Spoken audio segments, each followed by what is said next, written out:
ಮಡಿವಾಳೇಶ್ವರ ಮಠ ಧಾರವಾಡ ಜಿಲ್ಲೆಯಲ್ಲಿ ಕಂಡುಬರುತ್ತದೆ. ಧಾರವಾಡ ಜಿಲ್ಲೆಯ ಅತಿ ದೊಡ್ಡ ಜಾತ್ರೆ ಎಂದೇ ಖ್ಯಾತಿಯಾದ ಶ್ರೀ ಗುರು ಮಡಿವಾಳೇಶ್ವರ ಜಾತ್ರೆ, ಅದು ಗರಗದ ಮಡಿವಾಳೇಶ್ವರ ಜಾತ್ರೆ. ಇದು ಜಾತ್ರೆ ಪ್ರತಿ ವರ್ಷ ಫೆಬ್ರವರಿ ತಿಂಗಳಲ್ಲಿ ನಡೆಯುತ್ತದೆ. ಅಜ್ಜನ ಜಾತ್ರೆಗೆ ಲಕ್ಷಾಂತರ ಭಕ್ತರು ಚಕ್ಕಡಿ ಟ್ರ್ಯಾಕ್ಟರ್ ತಗೊಂಡು ಬರುತ್ತಾರೆ. ಮಡಿವಾಳೇಶ್ವರ ಜನನ 1778ರಲ್ಲಿ ಕಿತ್ತೂರು ಸಂಸ್ಥಾನದ ಗುರುಗಳಾಗಿದ್ದರು.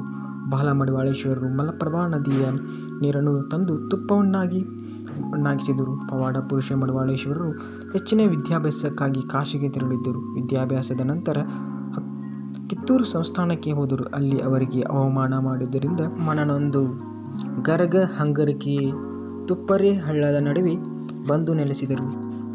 ಮಡಿವಾಳಜ್ಜನನ್ನು ಭೇಟಿ ಮಾಡಲು ಹುಬ್ಬಳ್ಳಿ ಸಿದ್ಧಾರೂಢರಾಜರು, ನವಲಗುಂದದ ನಾಗಲಿಂಗಜ್ಜರು, ಶಿಶುನಾಳ ಶೇಷಪ್ಪಜ್ಜರು ಬಂದು ಮಡಿವಾಳಜ್ಜರ ದರ್ಶನ ಪಡೆದರು.